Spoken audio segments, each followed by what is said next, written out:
नमस्कार विद्यार्थी मित्रांनो,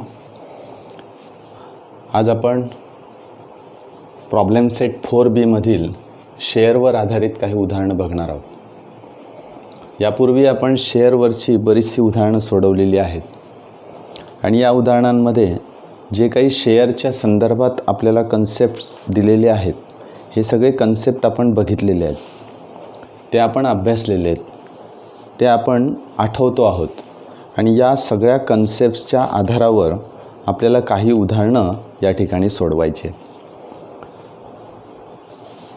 सम of the examples are very easy. शेअरच्या बाबतीमध्ये आपल्याला ज्या ज्या काही बाबी माहिती हव्यात त्या आपण माहिती करून घेतलेल्या आहेत याच्या आधी। Which shares are called premium shares, which shares are called shares at a par and discount shares, याबद्दल आपल्याला माहिती आहे। Second thing, face value, market value, याच्यावरून ते टाईप्स ऑफ शेअर्स आपल्याला त्या ठिकाणी लक्षात येतात।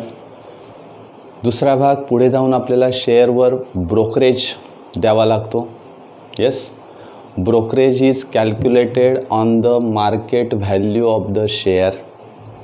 येस, अँड डिव्हिडंड, दुसरा एक शब्द आहे डिव्हिडंड।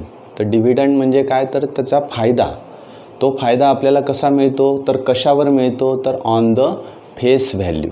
येस, फेस व्हॅल्यूवर आपल्याला तो डिव्हिडंड मिळत असतो। दुसरा भाग, याच्यामध्ये आपल्याला GST सुद्धा चार्ज करावा लागतो। येस, या ट्रेडिंगमध्ये काय होतं की याच्यामध्ये GST आपल्याला चार्ज करावा लागतो आणि हा GST कशावर काढला जातो, तर GST is charged on the brokerage. ब्रोकरेजवर तो GST या पद्धतीने काढला जातो। येस, या 4B या प्रॉब्लेम सेटमध्ये काही उदाहरणं अतिशय सोपे आहेत। त्या उदाहरणांचा आपण थोडक्यात या ठिकाणी परिचय करून घेऊ म्हणण्यापेक्षा आपण ती उदाहरणं थोडक्यात या ठिकाणी सोडवून पाहूया। जे जे मुद्दे दिलेले आहेत ते पटापट आपल्याला समजतील। उदाहरणं सगळे मी या ठिकाणी लिहून ठेवलेले आहेत, 4-5 उदाहरणं लिहून ठेवलेले आहेत। याच्याबाबत आपण विचार करूया। एक्झाम्पल नंबर 2, एक्झाम्पल नंबर 1 मी का घेत नाही, कारण ते ऑब्जेक्टिव्ह टाईप क्वेश्चन्स आहेत। ते ऑब्जेक्टिव्ह टाईप क्वेश्चन्स तुम्हाला सहज सोडवता येतील, ते फार सोपे आहेत आणि ते तुम्ही सोडवावेत अशी अपेक्षा आहे। थोडंसं आपल्याला कन्सेप्टचा वापर करून थोडासा आपण अभ्यास करून ती उदाहरणं आपण सोडवावीत। एक्झाम्पल नंबर 2 आपल्याला दिलं आहे बघा, find the purchase price of a share of face value ₹100 if it is at a premium of ₹30, brokerage rate is 0.3%। म्हणजे आपल्याला परचेस प्राइस ऑफ शेअर काढायचं आहे। Face value is given, face value is given ₹100 and premium of ₹30, ₹30 प्रीमियमने ते shares घेतलेले आहेत। त्यानंतर ते घेताना आपल्याला माहिती आहे की ते शेअर ब्रोकरेज रेट दिलेला आहे, म्हणजे आपल्याला ब्रोकरेज काढायचं आहे। म्हणजे या उदाहरणामध्ये आपल्याला जे काही मुद्दे दिलेले आहेत त्याच्यावरून तेवढाच विचार आपण करायचा। बरेचसे विद्यार्थी असा विचार करतात या ठिकाणी, सर या ठिकाणी ब्रोकरेज काढलेला आहे, मग ब्रोकरेजवर पुन्हा GST काढायचा का? येस, काढायचा आहे आपल्याला, परंतु आपल्याला उदाहरणामध्ये या ठिकाणी फक्त ब्रोकरेज काढा एवढंच दिलेलं आहे, त्यामुळे आपण ब्रोकरेज काढणार आहोत। Yes, find the purchase price of the share of face value ₹100। मग सुरुवातीला मी या ठिकाणी लिहिणार face value is equal to ₹100। Yes, now if it is at a premium of ₹30, premium किती आहे, premium is given ₹30। Yes, premium is ₹30, then what is the market value of that share, market value is equal to face value plus premium. Now face value is ₹100 plus premium is 30, means market value is ₹130। Yes, this is the market value of the share. Now on that market value, आता इथे किती shares वगैरे असं दिलेलं नाही, त्यामुळे एक share घेतला असं आपण या ठिकाणी विचार करणार। Find the purchase price of a share. Yes, म्हणजे उदाहरण नीट वाचणे हा त्याच्यातला महत्त्वाचा अ शेअर म्हणजे एक share. Yes, 0.3% brokerage, 0.3% brokerage on market value on MV is equal to, कसं काढणार मी, the market value is 130, right here 130 into 0.3% म्हणजे 0.3 divided by 100 is equal to. या पद्धतीने मला ते कॅल्क्युलेट करायचं. मी जर कॅल्क्युलेट केलं इथे तर 0 आणि 0 कॅन्सल होतील. 13 into 3, yes 13 into 3 that is 39 means 3.9. yes, 13 into 3 that is 3.9 and divided by 10 and is equal to 0.39 rupees. yes, this is the brokerage on that market value. हा मार्केट व्हॅल्यूवरचा brokerage. मग आता purchase price, how we find the purchase price, purchase price is equal to market value that is 130 plus brokerage is equal to 130 plus 0.39 is equal to 130. यांची बेरीज करायची 130.39. Yes, यांची बेरीज 130 plus 0.39 130.39. This is the purchase price of the share. तर second एक्झाम्पलकडे आपण येऊया. Prashant bought 50 shares of face value ₹100 having market value of ₹180. Company gave the 40% dividend. Find the rate of return on the investment. yes, तर त्याला त्या ठिकाणी dividend मिळालेला आहे. Face value, what is the face value of the share, face value is ₹100. What is the market value? Market value is given ₹180. yes. आता 180 रुपये invest केल्यानंतर बघा इथे कसा रेट ऑफ रिटर्न मला काढायचा आहे.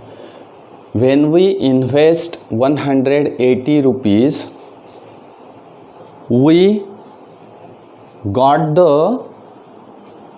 Profit that is called as a dividend 40. Yes, 40% म्हणजे 180 रुपये इन्व्हेस्ट केल्यानंतर 40% डिव्हिडंड मिळतो आहे, बरोबर. त्यामुळे आपल्याला रेट ऑफ रिटर्न करायचं आहे. या ठिकाणी dividend is equal to 40%. Yes, मग आता रेट ऑफ रिटर्न ROR आपण त्याला म्हणूया, रेट ऑफ रिटर्न. मी कसा काढतो rate of return, dividend income divided by sum invested into 100.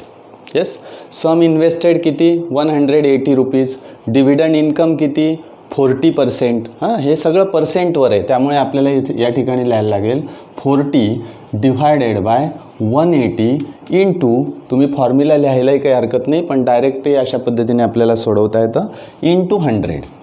हे जर तुम्ही कॅल्क्युलेट केलं म्हणजे 40 upon 180 into 100 means here is 4 into 10 that is 400.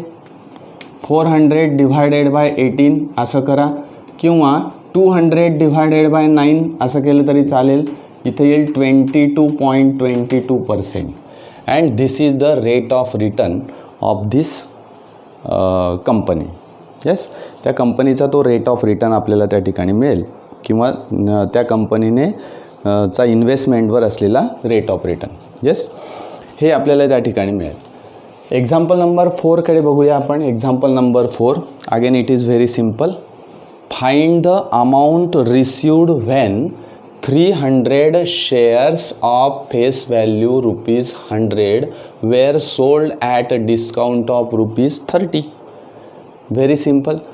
आता डिस्काउंट ज्यावेळेस दिलेला असतो त्यावेळेस फेस व्हॅल्यूमधून मला काय करावं लागतो, डिस्काउंट मायनस करावा लागतो. म्हणजे this is the market price of that or market value of that share. Means given that is face value is equal to face value ₹100, discount is equal to ₹30. Discount मला 30 दिलेला आहे. Then what is market value? Market value is equal to face value किंवा formula लिहूया आपण, face value minus discount. Face value is 100, discount is 30, that's why ₹70. This is the market value of the share. आता त्यांनी विचारलेलं आहे की find the amount received when 300 shares of this face value were sold at a discount of ₹30. म्हणजे मला आता purchase amount received काढायचं आहे. अमाऊंट रिसिव्ड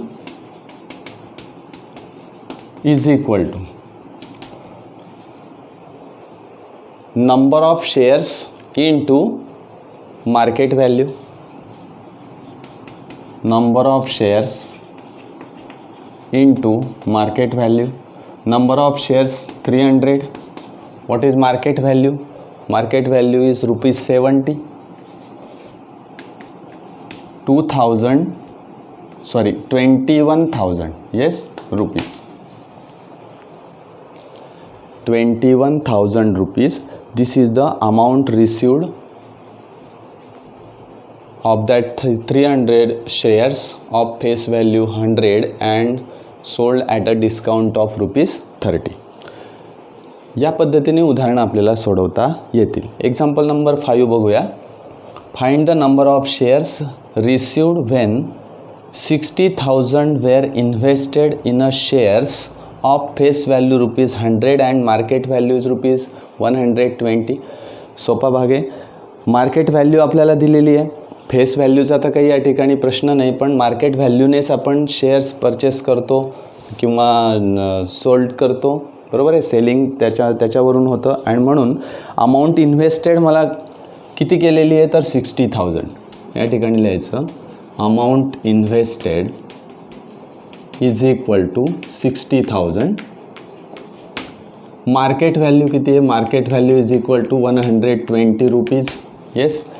मग आता तुम्हाला नंबर ऑफ शेअर्स काढायचे आहेत, तर amount invested is equal to, मला फॉर्म्युला माहिती आहे की amount invested is equal to, मी आता या ठिकाणी लिहितो, आपल्या ते लक्षात येईल. Amount invested is equal to amount invested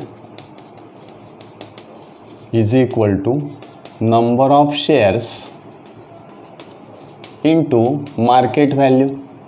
yes. मग आता समजा नंबर ऑफ शेअर्स किती घेतलेत तर X घेतलेत असं म्हणूया आपण. Market value is ₹120. Amount invested it is 60,000. Yes.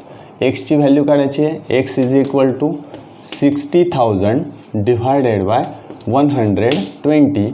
या ठिकाणी कॅन्सल केले. X इज इक्वल टू या ठिकाणी मला मिळेल 500. Means 500 shares. Means how many shares? Number of shares received. Right down here number of shares received is equal to 500. 500 share त्याच्यामध्ये त्याला विकत घेता येतील. तर अशा पद्धतीने आपल्याला उदाहरणं सहज सोडवता येतात. येस. आता नेक्स्ट एक्झाम्पलकडे आपण जाऊया. Example number 6. या एक्झाम्पल नंबर 6मध्ये आपल्याला थोडंसं ट्रेडिंग जरा जास्त दिलेलं आहे, त्यामध्ये आपल्याला विचार करायचा आहे. यातली उदाहरणं बघा खूप सोपी असतात. थोडंसं आपल्याला आपली लिंक एकदा लावून घेतली की मग ते उदाहरणं सोडवायला फार सोपं असतं. उदाहरण मी वाचतो आता, या ठिकाणी काही लिहित नाही. श्रीमती मीता Agarwal invested ₹10,200 when market value of share is rupees 100 and she sold 60 shares when market value was rupees 125 and sold the remaining shares when market value was rupees 90. She paid 0.1% brokerage for each trading. Find whether she made profit or loss and how much. उदाहरण अतिशय सोपं दिलेलं आहे. या ठिकाणी मीता अग्रवालने invest केलेले आहेत. किती रुपये इन्व्हेस्ट केलेले आहेत? 10,200 rupees invested. Yes. When market value of share is rupees 100, म्हणजे ज्या वेळेस मार्केट व्हॅल्यू शेअरची 100 रुपये होती मार्केट व्हॅल्यू, त्यावेळेस तिने शेअर्स खरेदी केलेले आहेत. बरोबर. मग तिने काय केलं की शी सोल्ड 60 शेअर्स. मग आता या पहिल्या वाक्यावरून मला किती शेअर्स तिने परचेस केलेले होते हे माहीत नाही. त्यामुळे मला सुरुवातीला काय करावं लागेल की नंबर ऑफ शेअर्स ब्रॉट, म्हणजे तिने किती शेअर्स त्या ठिकाणी विकत घेतले, कोणत्या व्हॅल्यूचे? मार्केट व्हॅल्यू ऑफ रुपीज 100, 100 रुपये मार्केट व्हॅल्यूचे किती शेअर विकत घेतले आधी सुरुवातीला, हे मला काढावं लागेल. बरोबर आहे. म्हणजे टोटल इन्व्हेस्टमेंट किती त्याची? तिची 10,200. Yes. Total investment is equal to 10,200 rupees. Yes. आता ही तिची इन्व्हेस्टमेंट आहे. तिची मार्केट व्हॅल्यू काय होती त्यावेळेस? ज्यावेळेस हे शेअर घेतले, एवढे पैसे इन्व्हेस्ट केले, त्यावेळेस market value is equal to rupees 100. Yes. त्यामुळे मला काय करावं लागेल की नंबर ऑफ शेअर्स. मग सरळ मला या ठिकाणी लिहिता येईल का? बघा, number of shares is equal to total investment divided by market value. जे एकूण किती इन्व्हेस्ट केलेली आहे, तर एका शेअरची मार्केट व्हॅल्यू किती, त्याच्याने मला भागावं लागेल. Yes. Is equal to 10,200 divided by rupees 100 is equal to 102 shares. म्हणजे पहिला मुद्दा मी काय विचारात घेतला की तिने किती शेअर विकत घेतले, कारण पुढे मला असं दिलेलं आहे की 60 शेअर्स तिने सोल्ड केले. Yes. When market value is rupees 125 and the remaining shares are again sold when the market value is rupees 90. बघा, म्हणजे दोन ट्रेडिंग आहेत या ठिकाणी की काही शेअर मार्केट व्हॅल्यू वाढल्यानंतर 125 झाल्यानंतर विकले, काही 90 रुपीज झाल्यानंतर तिने उरलेले शेअर विकून टाकले. यस. तर आता याच्यामधून 60 शेअर्सचा विचार करावा लागेल आपल्याला. बरोबर आहे. आता काय झालं की एक वाक्य तिथे दिलेलं आहे, she paid 0.1% brokerage for each trading. Each ट्रेडिंगला तिने किती दिलेलं आहे? 0.1% ब्रोकरेज दिलेला आहे. बरोबर. मग आता टोटल अमाऊंट इन्व्हेस्टेड ही एवढी तर त्याने त्या शेअरची अमाऊंट आहे, पण याच्यावरही तिने काय दिलेलं असेल? ब्रोकरेज दिलेला असेल. म्हणजे टोटल अमाऊंट तिने किती इन्व्हेस्ट केली त्याचा आपण विचार करूया. Yes. Total amount invested is equal to total amount invested मला काढताना काय करावं लागेल? तर सुरुवातीला तिने जी अमाऊंट इन्व्हेस्ट केली त्याच्यावर तिने ब्रोकरेज दिलेला असेल. Let us find the brokerage on rupees 10,200. Yes. Is equal to याच्यावरचा ब्रोकरेज किती आहे? मग तो ब्रोकरेज किती आहे? 0.1%. Means 10,200 into 0.1 upon 100. हे दोन शून्य गेले, इथे 2 झिरोज आपण कॅन्सल करूया. 102 into 0.1 means 10.2. Yes. 10.2 means 10.20 rupees.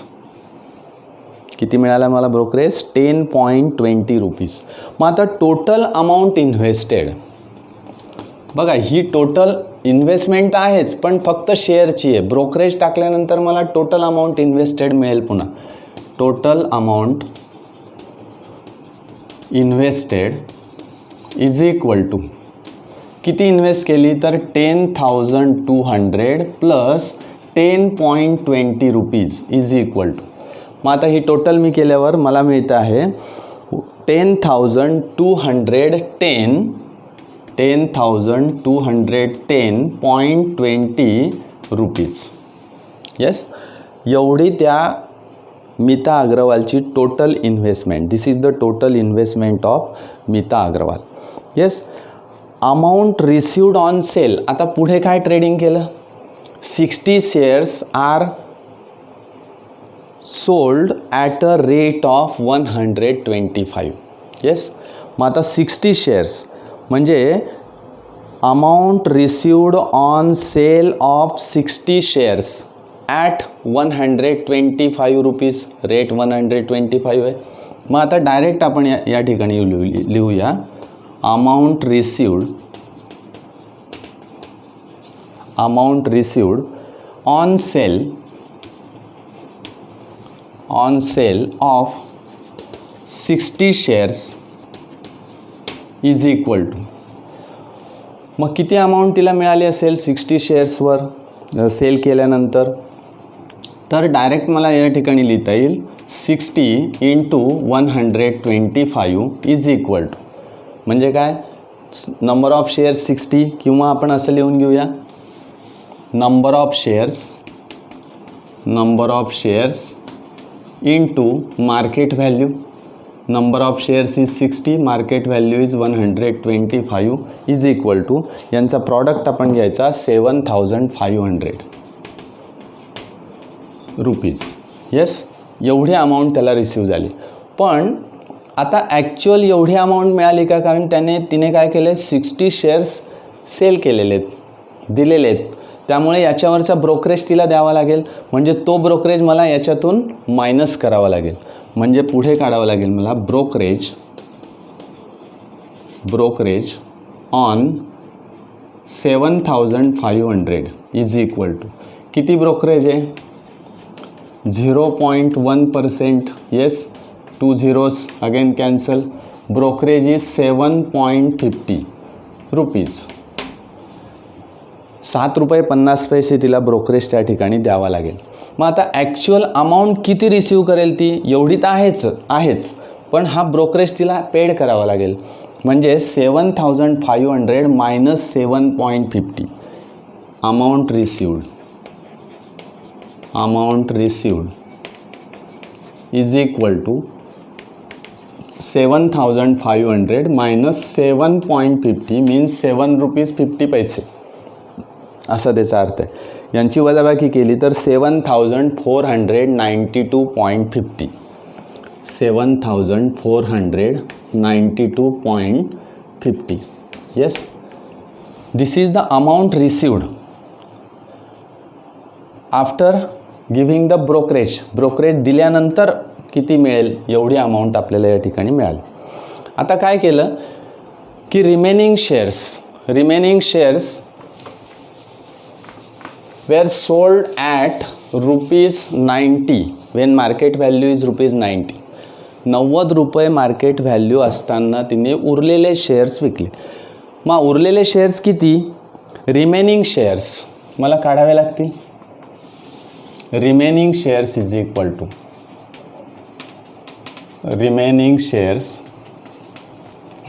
To 102 shares होते, त्याच्यातले 60 शेअर्स विकले, बरोबर आहे. 102 मायनस 60 दॅट इज 42 शेअर्स उरलेले आहेत. हे 42 शेअर्स पुन्हा 90 रुपीजला विकायचे आहेत. म्हणजे पुन्हा amount received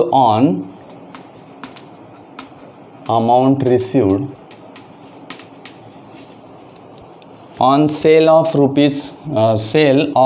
42 shares. Amount received on sale of 42 shares is equal to, किती रिसिव्ह झाली अमाऊंट तर 42 इंटू 90. येस, पुन्हा तसंच हा फॉर्म्युला पुन्हा लक्षात ठेवायचा, number of shares into market value, number of shares 40, market value is 90. यांचा गुणाकार केला की मला मिळतो 3780 rupees. Again the brokerage is paid on this value. या व्हॅल्यूवर तिने ब्रोकरेज दिलेला आहे. ब्रोकरेज ऑन अमाऊंट रिसिव्ड याच्यावरचा ब्रोकरेज मला काढावं लागेल. 3780 इंटू 0.1/100. या ठिकाणी 0 आणि 0 कॅन्सल होईल. जर मी हे सोडवलं टोटल तर मला मिळेल 3.78 म्हणजे 3 रुपये 78 पैसे. दिस इज द ब्रोकरेज. आता हा ब्रोकरेज मला मिळाल्यानंतर काय करावं लागेल, तर तो ब्रोकरेज मला काय करावं लागेल, डिफरन्स म्हणजे वजा करावं लागेल. कशातून? ज्याप्रमाणे आपण इथे केलेलं आहे, कारण तिने शेअर्स काय केलेले आहेत, सेल केलेले आहेत, म्हणून आपल्याला त्या ठिकाणी तो ब्रोकरेज मायनस करावा लागेल. म्हणजे amount received or total amount received on selling the 42 shares of market value ₹90. पुन्हा या ठिकाणी लिहूया आपण, amount received is equal to amount received is equal to. मग आता हे अमाऊंट रिसिव्ड मला काढताना काय करणार मी, 3780 मायनस 3.78 म्हणजे total amount received minus brokerage मला त्या ठिकाणाहून वजा करावं लागेल. म्हणजे याच्यावरून मला अमाऊंट रिसिव्ड किती मिळेल, तर 3776.22 3776.22 rupees. This is the total amount received. आता याच्यानंतर या शेअरची टोटल अमाऊंट ही झाली, पण ॲक्च्युली या पूर्ण ट्रेडिंगमध्ये किती अमाऊंट रिसीव्ह झाली तिला, कारण तिने सगळे 102 शेअर्स तिने सोल्ड केले. त्याच्यानंतर किती तिला पैसे मिळाले ते मला काढायचं आहे. म्हणजे total amount received after trading. Total amount received is equal to काय बेरीज करावी लागेल मला. सुरुवातीला काय बेरीज आहे, दोन ट्रेडिंग तिने केलेले आहेत, म्हणजे 7492.50 प्लस 3776.22. या दोघांची जर मी बेरीज केली तर ती बेरीज मला येते 11,268.72.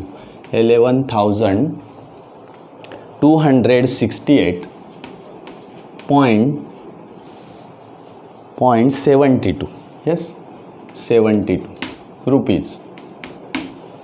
मग आता मला सांगा की इन्व्हेस्ट किती केलेले आहेत, एवढे इन्व्हेस्ट केलेले आहेत, मिळाले किती, 11,000. बरोबर आहे. म्हणजे amount received is greater than the amount invested. Here amount received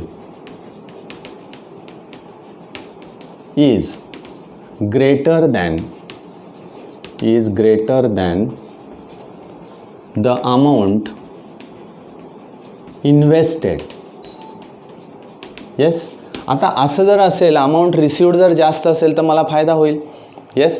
hence there is a profit. आणि म्हणून खाली लिहायचं, Meeta Agarwal made a profit. Meeta Agarwal made a profit. आता त्यांनी प्रश्न विचारला आहे की हाऊ मच, कितीने फायदा झाला, कितीने नुकसान झालं, असं विचारलं आहे. मग हे काढण्यासाठी मला काय करावं लागेल, amount of profit is equal to amount received minus amount invested. यांची जर मी वजाबाकी केली तर मला त्या ठिकाणी किती प्रॉफिट झाला हे काढता येईल. हे तुम्हाला सहज काढता येईल. 1058.52 एवढा रुपीज हा त्या मीता अग्रवालला काय मिळालेला आहे, प्रॉफिट मिळालेला आहे. ओके, सरळ आपण असे सोपी आणि छोटी उदाहरणं आपण सहज या ठिकाणी सोडवू शकतो. याच्यापेक्षाही वेगळ्या पद्धतीने आपल्याला ते सोडवता येतं, नाही असं नाही. ही एक एक स्टेपने मी या पद्धतीने गेलेलो आहे. याच्यामध्ये तुम्हाला डायरेक्ट याच्यावरून नंबर ऑफ शेअर्स मिळाल्यानंतर ब्रोकरेज पण त्याच्यामध्ये ॲड करता येतो, म्हणजे एकाच फॉर्म्युल्यामध्ये सगळे ते लिहिता येतील. तसाही प्रयत्न तुम्ही करून बघा, काहीही अडचण नाही. शेवटी याच्यामध्ये आपल्याला सगळ्या प्रोसेस, सगळ्या व्हॅल्यूज सगळे येऊन ॲन्सर करेक्ट येणं सर्वात जास्त महत्त्वाचं आहे. परंतु क्रमाक्रमाने जर आपण गेलो तर आपल्या चुका होत नाहीत. त्यामुळे उदाहरण वाचत जायचं आणि त्या पद्धतीने उदाहरण सोडवत जायचं. ओके, नेक्स्ट एक्झाम्पल घेऊया. Example number 7. या एक्झाम्पल नंबर 7मध्ये सोपा भाग दिलेला आहे. मी आता ते ओरली आपण विचार करूया त्याचा काय करायचं. तर market value of shares and dividend declared by 2 companies. बघा, market value of shares and dividend declared by the 2 companies is given below. Face value is same. काय म्हटलं बघा, face value is same and it is ₹100. दोघांची face value सारखी आहे, ₹100 त्याची face value आहे. For both the shares investment in which company is more profitable आपल्याला दिलेलं आहे, काढायचं आहे की कोणत्या कंपनीमध्ये इन्व्हेस्ट केल्यावर मला फायदा होईल. म्हणजे कंपनी ए त्या ठिकाणी दिलं आहे मार्केट व्हॅल्यू ₹132 अँड 12% डिव्हिडंड. बघा, म्हणजे ही मार्केट व्हॅल्यू आहे आणि हा डिव्हिडंड आहे. कंपनी बी किती मिळालेला आहे मला या ठिकाणी, ₹144 ही मार्केट व्हॅल्यू आहे. And what is a dividend, 16%. आता असा विचार करा की कंपनी ए आणि कंपनी बी अशा प्रकारचे रेट्स आहेत. मग कोणती कंपनी मोर प्रॉफिटेबल आहे हे मला काढायचं असेल तर रेट ऑफ रिटर्न मला काढावं लागेल. बरोबर आहे. रेट ऑफ रिटर्न काढण्यापेक्षा सरळ ओरली आपल्याला विचार करता येईल का, तर येस करता येईल. मग ओरली मी कशा पद्धतीने विचार करेल, तर तुम्ही विचारात घ्या इथे की market value is less and dividend is also less than the company B. बघा, मार्केट व्हॅल्यू हे कमी आहे आणि डिव्हिडंडही कमी आहे. त्यामुळे कोणापेक्षा, कंपनी बीपेक्षा. म्हणजे सरळ मला म्हणता येईल की company B is more profitable, असं सरळ मला या ठिकाणी सांगता येईल. येस, म्हणजे इथे आपल्याला ओरली म्हणजे सरळ ऑब्झर्वेशनने सुद्धा सहज सांगता येतं की which company is more profitable. बरोबर. आता दोघांची फेस व्हॅल्यू सारखी आहे शेअरची, त्यामुळे डिव्हिडंड कशावर काढला जातो, फेस व्हॅल्यूवर काढला जातो. त्यामुळे सरळ आपल्याला याचं कंपॅरिझन सहज करता येईल. Now at the time of purchase the face value of both companies was same and but the current market value of B is more than A. Current market value बीची जास्त आहे and dividend is also declared more. बरोबर आहे. आणि company बी market value तर त्या शेअरची जास्त आहेच, पण डिव्हिडंडसुद्धा जास्त दिलेला आहे त्यांनी. आणि म्हणून company B is more profitable than company A. बरोबर आहे. Rate of return of company B is more. आता समजा तुम्ही असा विचार केला की असं न करता आपल्याला रेट ऑफ रिटर्न काढायचा आहे, तर कंपनी एचा रेट ऑफ रिटर्न काय येईल. आता कंपनी ए बघूया आपण. कंपनी ए, येस, याच्यासाठी rate of return is equal to dividend income divided by sum invested. Dividend income is 12% divided by investment 132 into 100. हे काढून घ्या किती येतं. कंपनी बी साठी मला रेट ऑफ रिटर्न काढता येईल. Rate of return is equal to त्याच पद्धतीने काढता येईल, that is 16% divided by 144 into 100. यांचा जर तुम्ही गुणाकार केला आणि पर्सेंटेज काढले तर रेट ऑफ रिटर्न हे पर्सेंटमध्ये असतं, नेहमी लक्षात घ्या. त्यामुळे आपण जर काढलं तर इथे येईल 9.09% आणि या ठिकाणी येईल 11.11%. मग आता विचारात घ्या, this is the more value, rate of return is more and that's why company B is more profitable. अशा पद्धतीने आपल्याला सहज त्या ठिकाणी त्याची कंपॅरिझन सहज आपल्याला करता येईल. ओके, आता नेक्स्ट एक्झाम्पलकडे जाऊया. Example number 8. सॉरी, आता हे एक्झाम्पल नंबर 8 पण अतिशय सोपं आहे. या एक्झाम्पल नंबर 8चा आपण या ठिकाणी विचार करूया.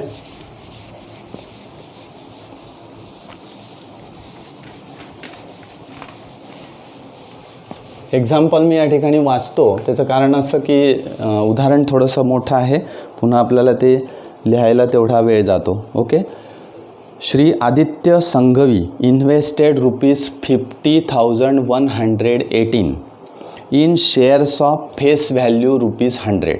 बरोबर आहे, म्हणजे अमाऊंट इन्व्हेस्टेड, पहिला मुद्दा मी लिहितो, अमाऊंट इन्व्हेस्टेड.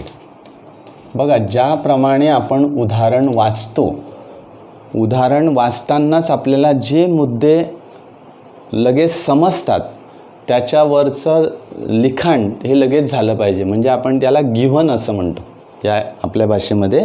गिव्हन, ते गिव्हन काय काय दिलेलं आहे ते मला लिहिलं पाहिजे. ₹50,118. Yes, in share of face value. बघा, फेस व्हॅल्यूसुद्धा दिलेली आहे. Face value is ₹100. When the market value is ₹50. Market value पण दिलेली आहे, त्याच्याच खाली मार्केट व्हॅल्यू लिहून घेतो मी, ₹50.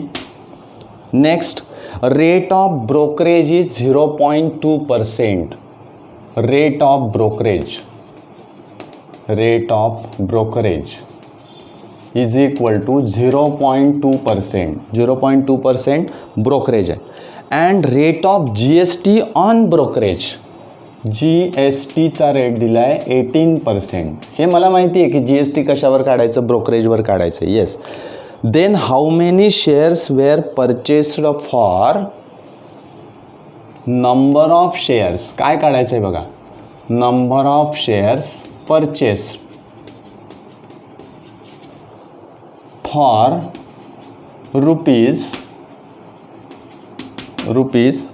₹50,118. याला किती शेअर्स विकत घेतले. बरोबर. आता तुम्ही म्हणाल की या ठिकाणी सोपं आहे, मागे आपण उदाहरण सोडवलेलं होतं की मार्केट व्हॅल्यू दिलेली आहे, त्याने याला भाग दिल्यानंतर लगेच शेअर मिळते. तसं नाही, की ही जी व्हॅल्यू मला मिळालेली आहे या व्हॅल्यूवर एवढं ब्रोकरेज आणि हे सगळं GST पेड केलेलं आहे. बरोबर. आणि त्यामुळे मला काय करावं लागेल की समजा असं विचारात घेऊया की number of shares brought BX, म्हणजे समजा त्याने नंबर ऑफ शेअर्स X विकत घेतलेले आहेत असं गृहीत धरू. म्हणजे सुरुवातीला let the shares brought BX, let the shares brought BX, X share त्याने विकत घेतले. अमाऊंट ऑफ शेअर बघा, आता टोटल अमाऊंट म्हणजे या number of shares, this is the number of shares, याला मी मार्केट व्हॅल्यूने गुणल्यानंतर मला काय मिळणार आहे, अमाऊंट ऑफ शेअर्स. म्हणजे second, amount of shares, amount of shares is equal to number of shares, number of shares into market value is equal to number of shares म्हणजे X, market value is ₹50 and that's why 50X, this is the amount of shares. बरोबर, 50X. आता या 50X वर काय केलं, brokerage दिला आहे किती, 0.2%. मग सरळ या ठिकाणी लिहूया आपण 0.2% brokerage on amount of shares. याच्यावर ब्रोकरेज दिलेला आहे. मग ब्रोकरेज किती आहे, अमाऊंट ऑफ शेअर किंवा कॉस्ट ऑफ शेअर, 50X वर ब्रोकरेज दिला आहे किती, 0.2%, म्हणजे 0.2/100 एवढा ब्रोकरेज दिलेला आहे. सरळ काढता येईल, या ठिकाणी हा 0 कॅन्सल झाला. 5 × 0.2 5 दुणे 10 म्हणजे 1, बरोबर आहे. 1/10 इंटू एक्स म्हणजे 0.1x किंवा x/10 आपण असं करूया. 1x म्हणजेच x/10, येस, x/10 आपण लिहूया किंवा 0.1 इंटू एक्स असं लिहिलं तरी हरकत नाही. मग आता याच्यावर बघा, हा ब्रोकरेज आहे. या ब्रोकरेजवर पुन्हा GST पेड केलेला आहे. GST paid on brokerage is equal to, ह्याच ब्रोकरेजवर GST पेड केला आहे किती तर 18% म्हणजेच 18/100, येस, इज इक्वल टू. इथे जर विचारात घेतलं तर ह्यांचा गुणाकार करावा लागतो. म्हणजे इथे येईल डिनॉमिनेटरला 1000, न्यूमरेटरला 18x, बरोबर आहे. इथे लसावी वगैरे काढता येत नाही किंवा काढायचा नाही, कारण गुणाकार आहे. गुणाकारामध्ये लसावी निघत नाही. आता हे झालं त्याचा GST, yes, this is the brokerage, this is the GST. आता अमाऊंट इन्व्हेस्टेड, त्याने किती अमाऊंट इन्व्हेस्ट केली ते आपण आधी काढूया. Amount invested is equal to, काय काय केलं त्याने, कॉस्ट ऑफ शेअर्स. त्या कॉस्ट ऑफ शेअरमध्ये काय मिळवायचं आहे तर ब्रोकरेज, आणि त्याच्यात काय मिळवायचं आहे तर GST. एवढे मला बेरीज करावी लागेल. मग आता cost of share, what is the cost of share, 50x, सरळ लिहूया या ठिकाणी 50x, plus what is the brokerage is x/10, plus what is GST 18x/1000 is equal to, सरळ यांचा लसावी काढायचा. लसावी किती येईल 1000, दिस इज LCM. आता प्रत्येकाचा डिनॉमिनेटर 1000 करायचा आहे. बघा, लसावी मी 1000 घेतला, याचा अर्थ 50xचा डिनॉमिनेटर 1000 करायचा आहे.